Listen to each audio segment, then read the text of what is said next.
years of war, and the skies over Ukraine are still burning. Even now, every night begins the same way. The sound of air raid sirens, explosions in the distance, and flashes on the horizon. Not at the front lines, but deep inside major cities that were once considered safe. From Odesa to Chernihiv, Russia has resumed its large-scale strikes, hitting power stations, rail hubs, and oil terminals. But here's the real question. After 3 full years of Western and NATO support, why can't Ukraine stop these same attacks? Is it simply a matter of limited air defense, or is there something much deeper behind Russia's strategy? Maintain defensive positions. Do not approach the structure.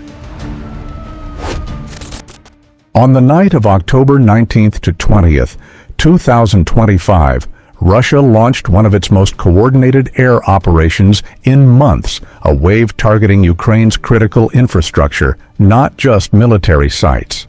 In the north, Chernihiv Oblast, Geran 2 kamikaze drones slammed into high-voltage substations in Koryukovka and Borzna, cutting power to key industrial and transport zones. At Kruty Station, 7 more drones destroyed traction transformers feeding the main railway line toward Kyiv.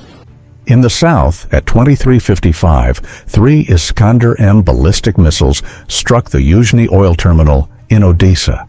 The blasts tore apart pumping units, spilled thousands of liters of oil, and shut down the Odesa-Brody pipeline. In a single night, 2 of Ukraine's lifelines, energy and logistics, were crippled. And that's exactly the message Moscow wanted to send. We can still reach the heart of Ukraine whenever we choose.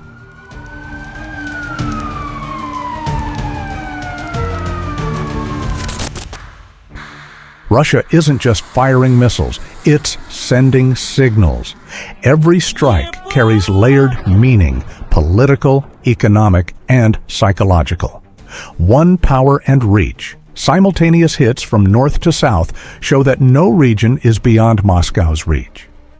2, economic pressure. Targeting energy and fuel systems weakens Ukraine's industry and public morale without a massive ground offensive.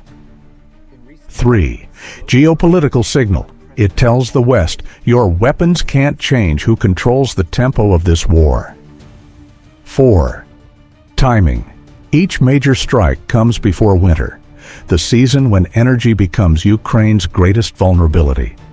Russia's unspoken message is clear. Cold can be as powerful as any weapon.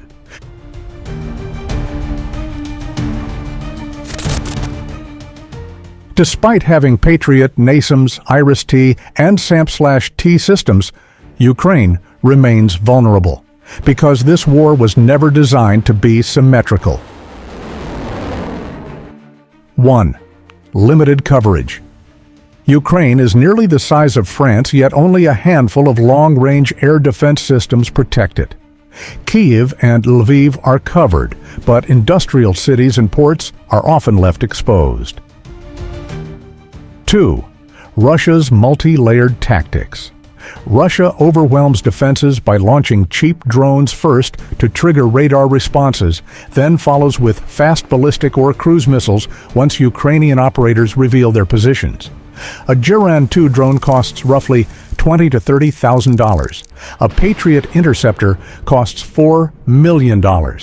That's an economy of war Ukraine simply can't win. 3. Slow Western logistics. Every time Kyiv runs low on interceptors, it must wait for political approval from Washington or Berlin. Europe's production lines move slower than Russia's launch tempo. So yes, the aid keeps coming, but it never catches up with the pace of the war. 4. System fatigue. After 3 years of non-stop combat, Ukrainian crews are exhausted. Infrastructure repaired this week may be destroyed again next week. What remains is a patchwork grid, functional in parts, fragile as a whole.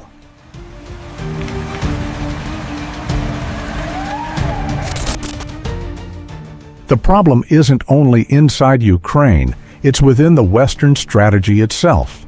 From the beginning, NATO's goal was not to let Ukraine lose, but not to let the war escalate either, because a total Ukrainian victory could mean a direct confrontation with Russia, and no Western government is willing to take that risk. That's why permission for long-range missiles, F-16, and offensive strikes always comes too late. The West wants the conflict contained, not concluded. And Russia understands this perfectly. It doesn't need to win fast. It only needs to outlast Western patience. While Europe debates budgets and Washington faces elections, Moscow simply keeps the rhythm. Drone by drone, strike by strike.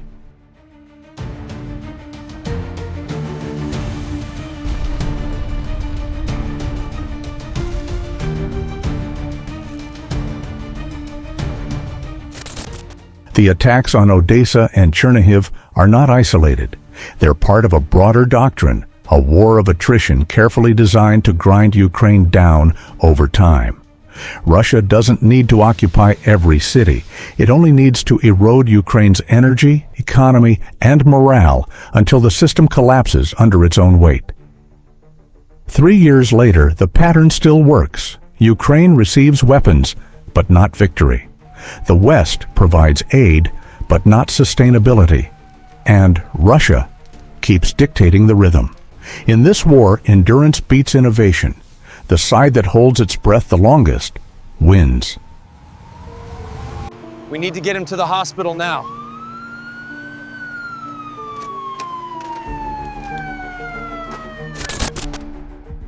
This video was created for documentary and analytical purposes only.